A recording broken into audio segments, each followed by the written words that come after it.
Quero chamar aqui o adolescente Simon. E vou dar honra para o Patrick. Patrick, fazer uma oração pelo seu filho. E que Deus lhe use, Simon.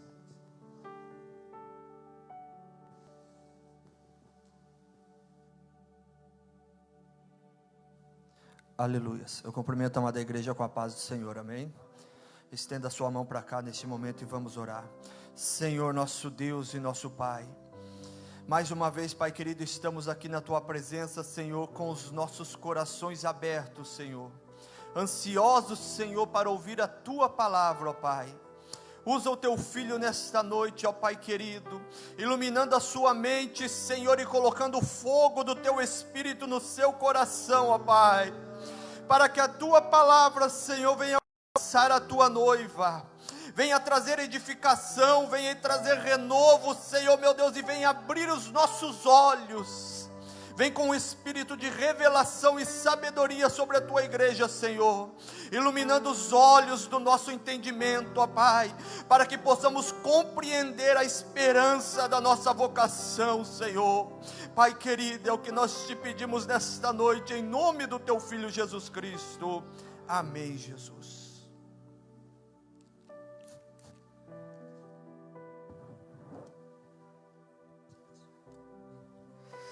Aleluias. Quero cumprimentar a amada igreja com a paz do Senhor. Vocês estão felizes com Jesus? Você já sentiu a presença de Deus hoje? Aleluias. Sem demora, eu quero convidar você a abrir a sua Bíblia comigo no Evangelho segundo escreveu Mateus, capítulo de número 27. Evangelho segundo escreveu Mateus, capítulo de número 27. Versículo de número... pode ser do 14 em diante. Desde já quero parabenizar todas as mães, que tenham um feliz Dia das Mães, mas especialmente a minha mãe que está ali. Eu não tenho palavras para dizer o quanto eu te amo, o quanto que a senhora é importante para mim, e não tenho como retribuir tudo que a senhora fez por mim. A única coisa que eu vou dizer é que eu quero te dar orgulho, e obrigado, eu te amo demais. Se eu estou aqui hoje, é por causa da senhora, por causa das suas orações e seus conselhos. Eu te amo, mãe. Todos que acharam, digam amém. Aleluias. A palavra de Deus nos diz assim. E ele, versículo 14. E ele não respondeu uma palavra sequer, de modo que o governador se admirou muito. Ora, o governador costumava soltar um preso durante a festa, quem eles escolhessem. E eles tinham então um preso famoso chamado, diga, Barrabás. Mais forte, Barrabás. Portanto, estando eles reunidos, Pilatos disse-lhes: qual quereis que eu vos solte? Barrabás ou Jesus chamado Cristo? Versículo 21. O governador lhes respondeu dizendo: qual desses dois quereis vós que eu solte? E eles disseram: Barrabás. Pilatos disse-lhes: o que então eu farei com Jesus, que se chama Cristo? E todos disseram: seja crucificado. E o governador lhes perguntou por quê? Que mal ele fez? Mas eles clamaram ainda mais, dizendo: seja crucificado. Versículo 26. Então lhe soltou Barrabás, e tendo açoitado Jesus, entregou-o para ser crucificado. Tome seu assento, por gentileza. Aleluias.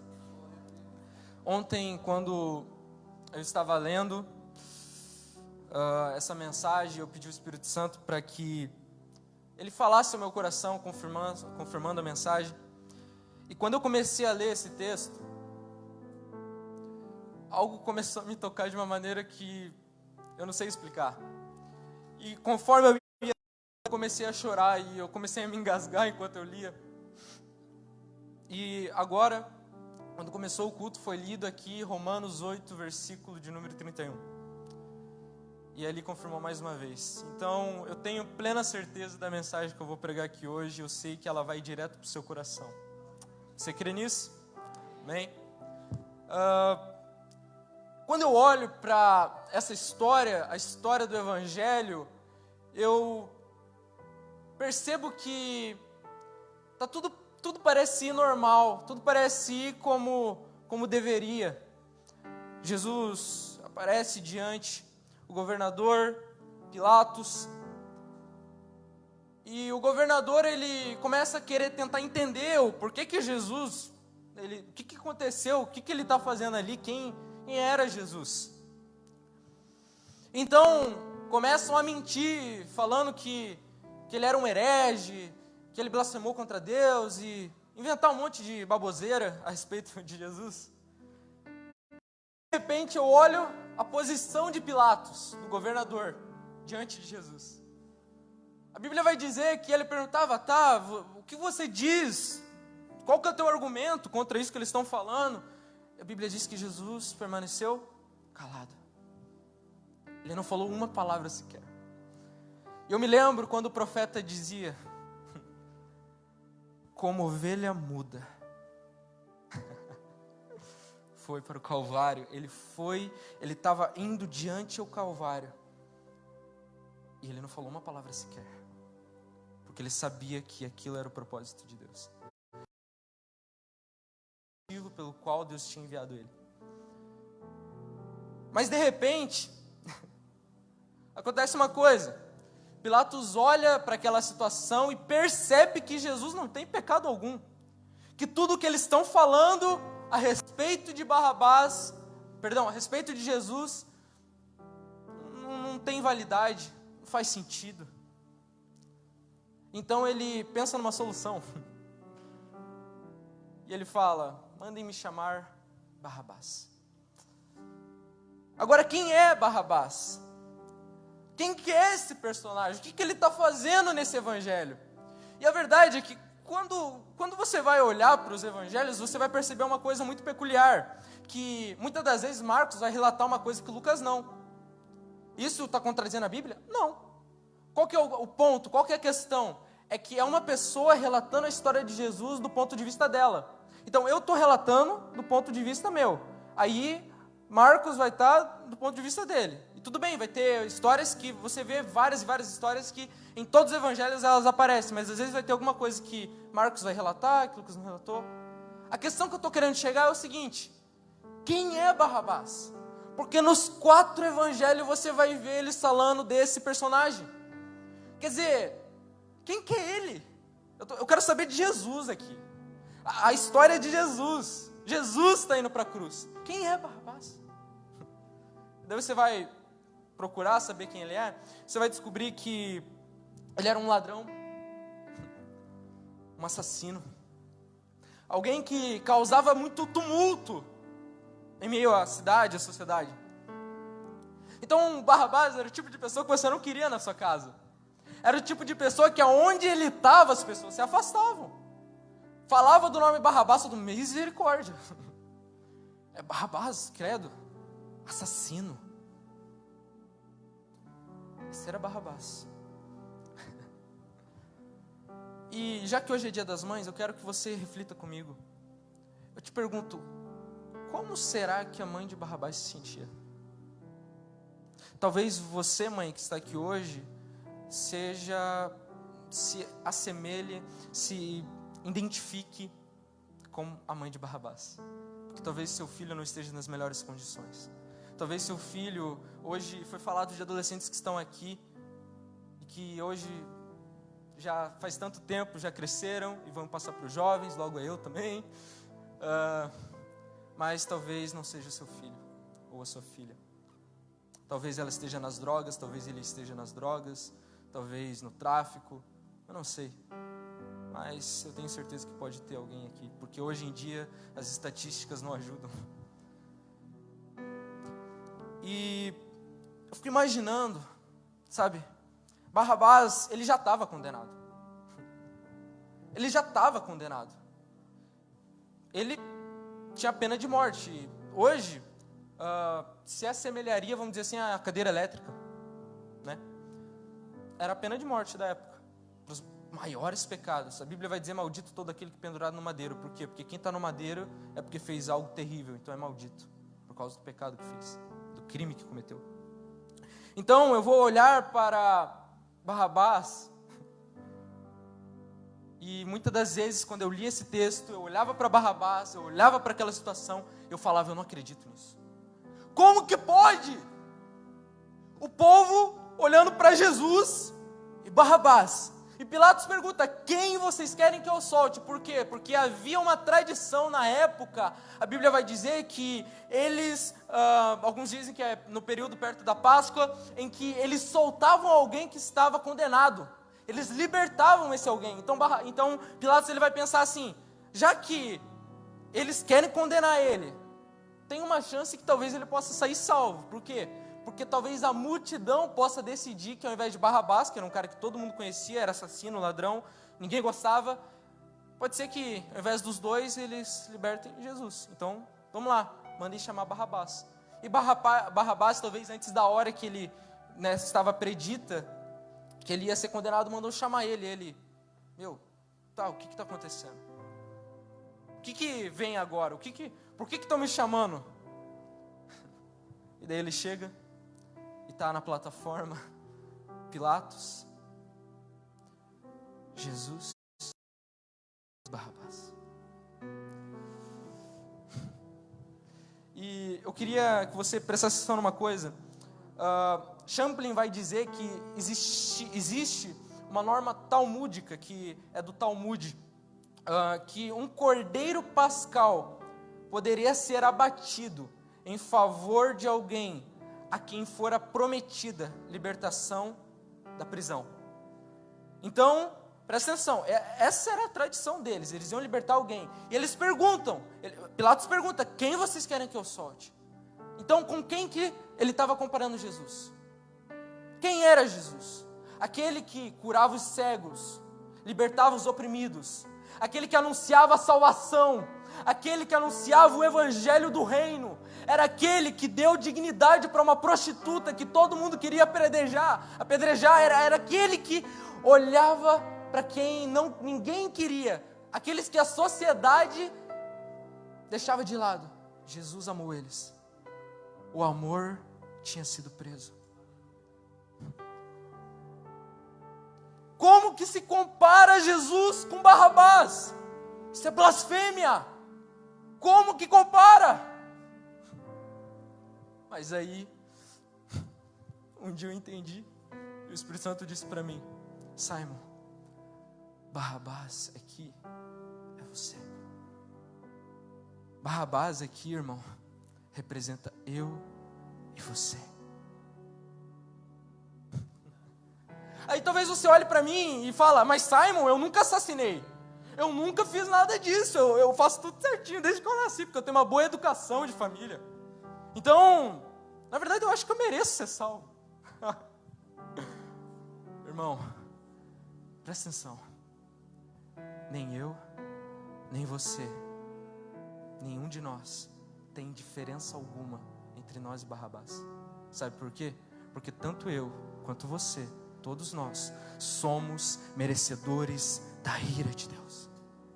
Estamos na mesma condição perante Deus. Romanos 3:23 vai dizer que porque todos pecaram, destituídos, ou seja, separados estão da glória de Deus. Efésios 2 vai dizer que por causa dos nossos pecados, por causa dos nossos delitos, nós estamos mortos. E mais para frente, em Efésios 2, ele vai dizer que por natureza. É por ação? Não, é por natureza. Ou seja, desde que eu nasci, o texto vai dizer, sou merecedor da ira. Sou filho da ira. Aí talvez você me pergunte, mas como assim? Isso é injustiça. Isso não faz sentido. Eu vou te explicar uma coisa. Quantos aqui sabem o que é a lei de Deus? 10 mandamentos. Até quem não é cristão, 10 mandamentos, vai dizer. É uma coisa que é um padrão. Todo mundo sabe, a maioria. E é a lei de Deus. Qual que é o problema? Vou explicar. A lei de Deus revela a santidade de Deus. Então, quando Deus ele pede na sua lei para mim ser santo, é por quê? Porque Ele é santo. Concorda comigo? Quando Ele pede para mim ser justo, é porque Ele é justo. Quando Ele pede para mim amar, é porque Ele é amor. Agora, o que é pecado? Pecado, a palavra pecado significa transgressão da lei. É quando eu não cumpro a lei. É quando eu infrinjo a lei. A palavra pecado no grego, ela é hamartia, que significa errar o alvo. Eu te pergunto, qual que é o alvo? Qual que é o alvo? A lei de Deus. E a lei de Deus revela a santidade de Deus. Então, quando eu erro o alvo da santidade de Deus, eu me torno alvo da ira de Deus. E isso é uma má notícia. Você olha para a situação que estamos vivendo hoje, o coronavírus, a pandemia, pessoas desempregadas, pessoas passando fome, e você acha que isso é um problema? Que isso é uma má notícia? Deixa eu te falar, existe um problema muito pior. Nós estamos condenados por causa do meu e do seu pecado. E não há possibilidade alguma do homem se salvar, porque Deus está irado contra o pecado. Não só contra o pecado, mas contra o pecador. Porque não é o pecado que vai para o inferno, é o pecador. Ele está irado.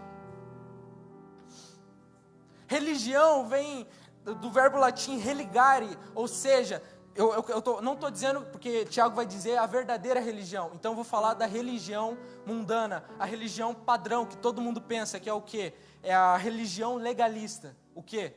É toda tentativa humana do homem, pelos seus próprios esforços, religar a sua conexão com Deus. Isso não é o Evangelho, porque Deus está irado. Isaías vai dizer que a minha e a sua justiça, os atos de justiça, são para Deus trapos de imundícia. Ou seja, trazendo para os dias de hoje, o que é trapo de imundícia? Absorvente usado. O que dá para fazer com isso? Joga no lixo. Então temos um grande problema. Sabe, a verdade, eu quero, para você entender perfeitamente aonde eu quero chegar. Deus é bom. E talvez você pense, ufa, agora ele deu uma aliviada, agora tá bom. Mas isso é uma má notícia. Deus é bom, Deus é justo. Isso é uma má notícia. Talvez você me pergunte, mas por que, Simon? É porque eu e você não somos bons e não somos justos. E se Ele é bom, se Ele é justo, o pecado, o salário do pecado é a morte. Então nós temos um grande problema. Existe um pastor que eu admiro muito e ele vai contar uma história, o nome dele é Douglas Gonçalves, alguns conhecem. Ele vai contar que teve um dia, ele tem 2 filhos, o Davi e a Luísa, e eles já tinham ido dormir e era de madrugada. De repente o Davi, ele acorda, ele é muito pequeno, não conseguia ir no banheiro sozinho, ele vai até o quarto do pai dele, acorda o pai dele no meio da madrugada, ele olha, né, de noite, baixinho, ele olhou, um gnomo, não era o filho dele. Aí ele pega e, o que você quer? Quero fazer xixi. 3 horas da manhã, ele, tá bom, né, vamos. Aí ele pega, ele vai no banheiro, leva o filho dele lá e tal. Aí quando ele vai levar ele para a cama, ele fala, quero mamar. Aí ele pega, tá bom, fazer. Quando ele está indo fazer, a outra irmã acorda e fala, eu também quero. Aí ele, tá bom, já estou de pé mesmo, fazer o quê? Aí ele está lá fazendo mamar, tranquilo. E de repente, ele olha para o lado, tem uma barata. Ele olha para aquela barata e, amanhã eu mato. Ele continua fazendo mamar e, de repente, aquela barata começa a se aproximar dele. Aí ele olha para a barata olha para ele e fala, amanhã eu mato. Dali a pouco ela começa a chegar tão perto dele que ele tem que sair para o lado. Aí ele fala, agora o negócio ficou pessoal. Aí ele leva o mamar para as crianças, pega um chinelo. E ele está indo para a cozinha com o chinelo na mão. E parece que a barata vê ele, porque a barata vê e começa a fugir dele. E daí ele vai até a barata sobe na parede, ele pega o chinelo e pá! Quem não estava dormindo agora acordou, né? Aí ele volta para a cama. Mas só que antes dele dormir, ele disse que o Espírito Santo falou uma coisa para ele. Ele disse o seguinte: mas por que você matou a barata? E daí ele vai dizer: é Deus. Talvez o que eu responderia, o que você responderia. Porque a barata é nojenta. A barata, ela faz coisas nojentas. Ela anda por lugares que para mim é repugnante. E depois ela vem na minha cozinha, Deus. E ainda quer vir perto de mim. É por isso que eu esmaguei ela. E daí ele diz que o Espírito Santo disse para ele assim: pois é, Douglas, acontece que vocês, perto de mim, são como baratas. Vocês andam por lugares que para mim é horrível. Fazem coisas que para mim é repugnante. Ofende a minha santidade. É nojento. E depois vocês querem vir na minha casa, sujos. Vocês, o seu tamanho perto de mim, comparado a mim, baratas. E sabe de uma coisa? Eu estou com o chinelo pronto para esmagar vocês. Você entende?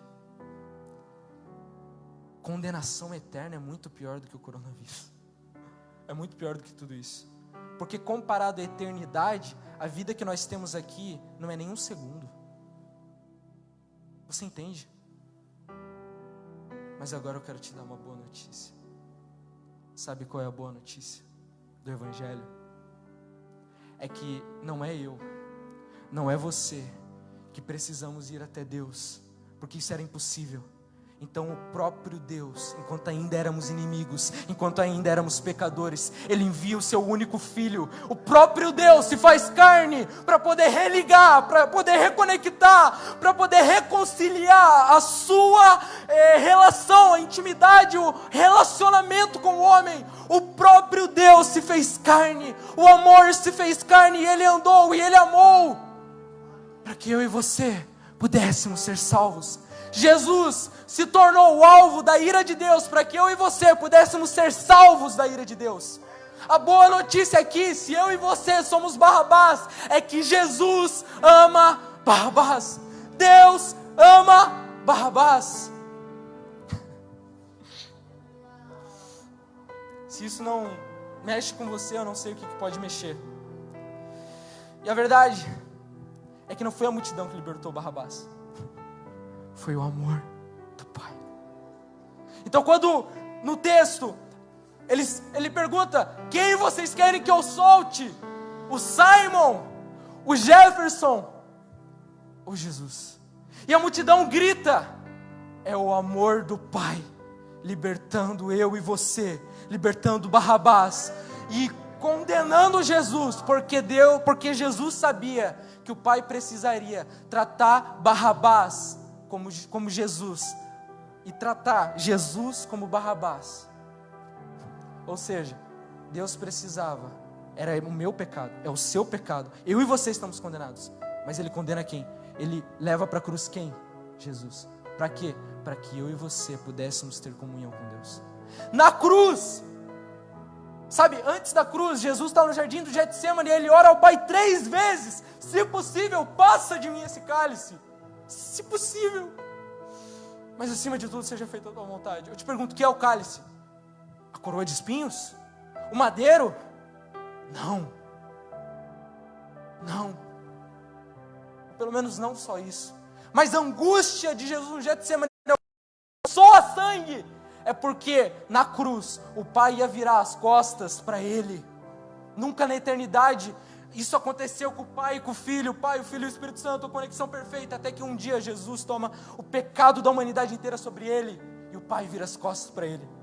Mas Jesus suportou a cruz, porque o Pai estaria de braços abertos para mim e para você. A cruz era minha, era sua, mas Jesus tomou a cruz, minha e sua. Ele tomou a morte e Ele venceu, Ele tomou o meu e o seu pecado.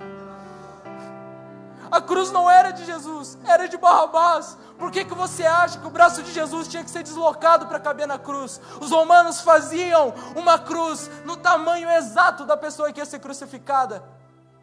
Mas Barrabás foi liberto. E Jesus foi para a cruz. Ele toma o meu e o seu lugar.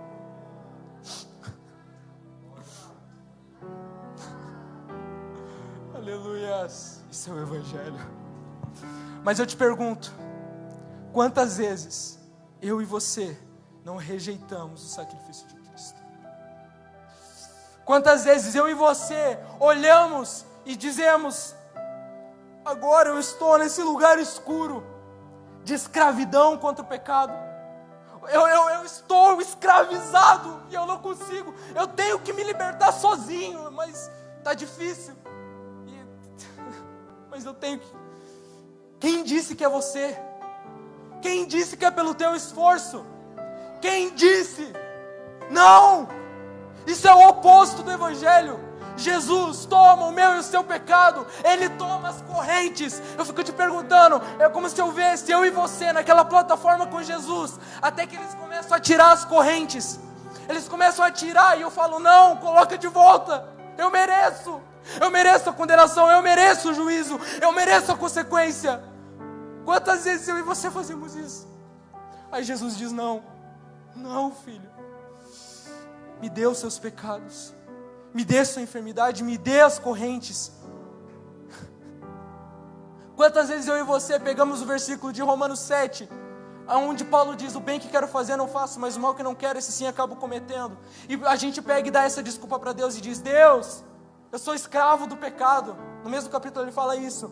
Eu até queria, mas não consigo. Você vai lá e peca. Deixa eu te falar uma coisa: foi para a liberdade que Cristo vos libertou. Se você está escravo do vício, se você está escravo de um pecado, deixa eu te falar, a resposta não está em você, não está em mim, está na graça de Deus, está no Evangelho, está em Jesus. Se aproprie do Evangelho, se aproprie da salvação, porque Ele tem liberdade, Ele tem salvação para você. Aramana serebassoi.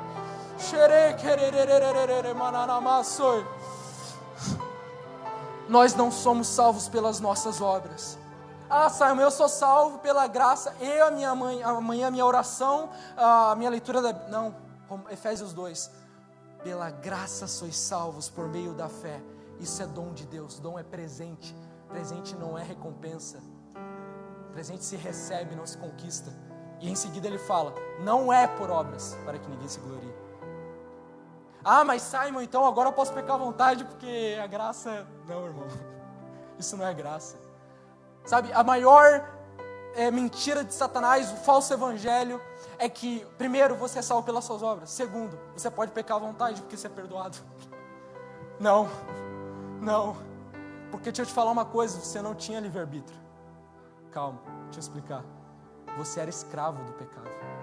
Você queria fazer o bem, não conseguia. Até o bem que você fazia era corrompido pelo pecado. Aí Jesus te liberta. Para quê? Para pecar? Não.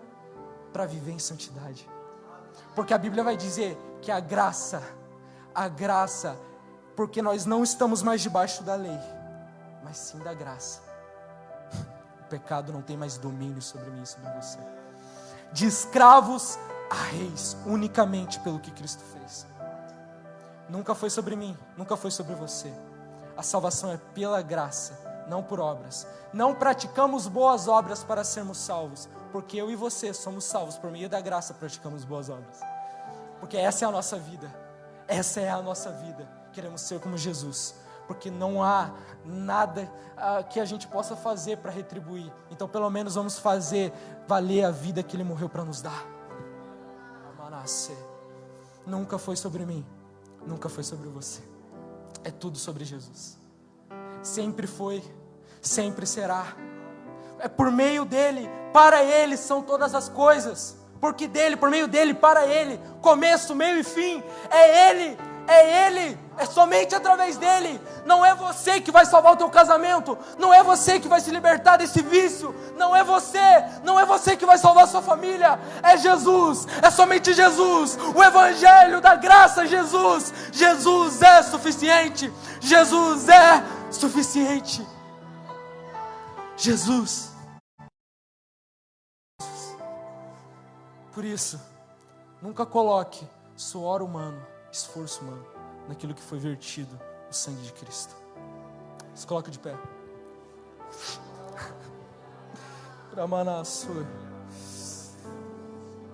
Quando eu vejo Barrabás saindo, existia uma questão, que quem fosse libertado,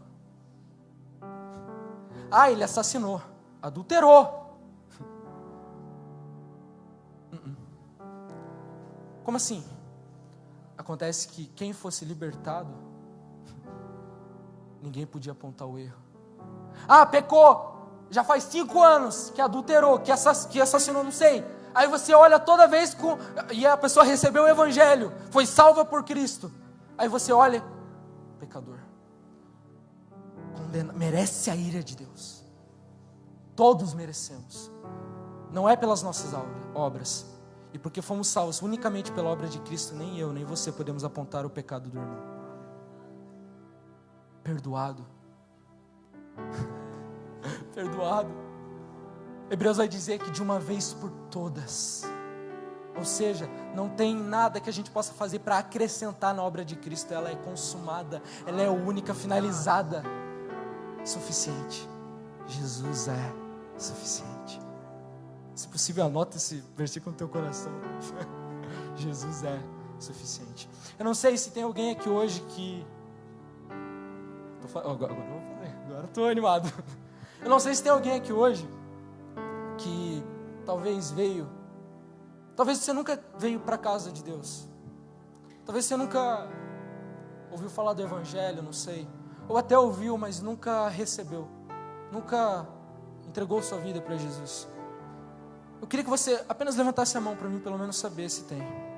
Se tem alguém aqui hoje, por favor, levante a mão. Levante a mão.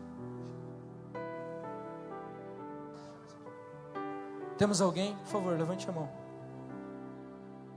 Ninguém? Se tiver alguém para entregar a sua vida para Jesus, eu queria que você viesse aqui na frente, mas só para entregar. Senão vai ficar muita gente aqui, daí aí não pode. Mas se tiver alguém, eu queria que você viesse aqui na frente, que a gente vai orar por você. Meu segundo convite é alguém que talvez já foi da igreja, que já congregou, que já entregou a vida para Jesus alguma vez, mas talvez por algum motivo você se afastou. Você talvez se sinta afastada e você quer voltar, você quer que Jesus te abrace de novo, você quer entregar a sua vida, você quer voltar a reconciliar.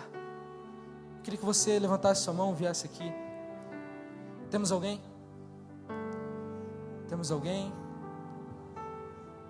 Se tiver, por favor, venha. Ninguém? Tudo bem, meu terceiro e último, na verdade não vai ser convite, mas se tem alguém aqui hoje que veio com uma enfermidade, eu não vou pedir para você vir aqui, até porque eu não posso encostar em você, não posso impor as mãos, mas eu queria que aí onde você está, você colocasse a sua mão, se possível, seja no braço, seja, não sei, na cabeça, aonde talvez tenha a enfermidade. Caso não dê, apenas coloque a mão no coração ou feche seus olhos nesse momento. E eu quero orar por todos e também pela enfermidade. E Deus vai curar aqui em nome de Jesus. Ele ainda cura, você crê nisso? Ele não está limitado a um espaço geográfico. Ele está dentro de mim, dentro de você. Ele ainda atua nos dias de hoje. O Espírito Santo está aqui. Jesus não levou sobre si apenas os nossos pecados, mas Isaías 53 vai dizer que Ele tomou nossas enfermidades. Então, nesse momento eu queria que você fechasse seus olhos. Vamos orar. Espírito Santo, nós te agradecemos por tudo que você fez hoje aqui, porque eu sei que a tua palavra ela não volta vazia. Eu tenho plena convicção disso. Eu tenho plena convicção que era essa mensagem que ia ser pregada. E talvez a pessoa não foi aqui para frente, não levantou a mão, mas se tem alguém que quer entregar sua vida para Jesus, aí onde você está, ou talvez ali em casa assistindo essa transmissão, Deus, eu clamo a ti, Jesus, por essa pessoa. Cobre ela com o teu sangue, Jesus. Essa pessoa, ela quer entregar, então, Jesus, toma ela em seus braços, Jesus. Até aqueles que estão em casa e talvez tenham ouvido essa mensagem e querem entregar, Jesus, vai lá e cobre com teu sangue, abraça-os. Jesus, as mães que estão aqui, os seus filhos não estão, talvez os seus filhos estão nas drogas, talvez, eu não sei, eles estão na vida, no mundo, e Jesus, eu clamo a Ti, vai lá onde eles estão. Espírito Santo, vai lá e toca, salva, porque eu creio que o Senhor não está limitado, e o Senhor pode ir lá salvar independente do lugar, seja na prisão, seja na sarjeta, não importa, você não está limitado. Não foi a ovelha que voltou para aprisco, foi o pastor que foi atrás. Por isso eu clamo, Espírito Santo, eu clamo, Jesus, vai, dá um encontro, tenha um encontro com eles. Eu te peço, Espírito Santo, sobre todos que estão aqui, Pai, aqueles que estão talvez com uma enfermidade, eu não sei, aqueles que estão, Papai, Senhor, com uma enfermidade, eu clamo a Ti, em nome de Jesus. O Senhor levou sobre si todas as nossas enfermidades. Enfermidade vai embora em nome de Jesus. Câncer vai embora em nome de Jesus. Nódulo sai em nome de Jesus. Desapareça. Dor de cabeça, eu te repreendo em nome de Jesus.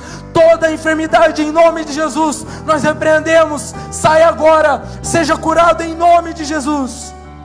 Papai, nós te agradecemos por tudo, e Pai, que nós nunca mais venhamos rejeitar o Teu Evangelho, a Tua obra, mas Pai, que nós venhamos nos abrir e deixar que o Senhor tome os nossos pecados, o Senhor tome nossas enfermidades, o Senhor tome nossas correntes, e venhamos viver uma vida não mais de escravos do pecado, mas que nós venhamos reinar sobre o pecado, que nós venhamos viver uma vida libertos, Senhor, que nós venhamos viver uma vida, Pai, a vida que o Senhor nos deu, a vida que o Senhor morreu, que nós íamos fazer valer.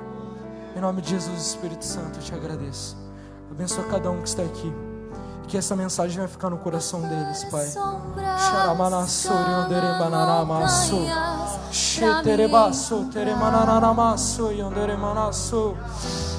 Derruba muralhas, destrói as mentiras pra me encontrar. Traz luz para sombras, escala montanhas pra me encontrar. Derruba muralhas, destrói as mentiras pra me encontrar. Traz luz para sombras, escala montanhas pra me encontrar. Derruba muralhas, destrói as mentiras. Escute. Pra me encontrar. Eu já vou entregar, eu só quero finalizar com um versículo. Romanos vai dizer que agora, por causa de Jesus, porque estamos em Cristo, por causa da salvação que Ele nos deu, temos paz com Deus. Aleluia. Então, se antes Deus estava irado, Ele estava bravo, Ele queria derramar ira sobre mim e sobre você, agora por causa de Cristo, a Bíblia vai dizer que nós podemos entrar com ousadia perante o trono da graça. Ele é um Pai de amor e Ele ama os seus filhos. Então, por favor, Deus não está irado com você. Se hoje você recebeu esse Evangelho, você tem Jesus no seu coração, Deus não está irado com você. Pelo contrário, se você está aprisionado por um pecado, por um vício, Ele tem salvação, Ele pode te libertar. Por causa de Cristo, temos paz com Deus. Por isso, nunca mais vá até Deus com medo, com receio de que Ele quer te mandar para o inferno. Mas vá sabendo que você pode encontrar misericórdia, salvação e libertação. Aleluia. Amém? Eu agradeço a oportunidade. Em nome de Jesus.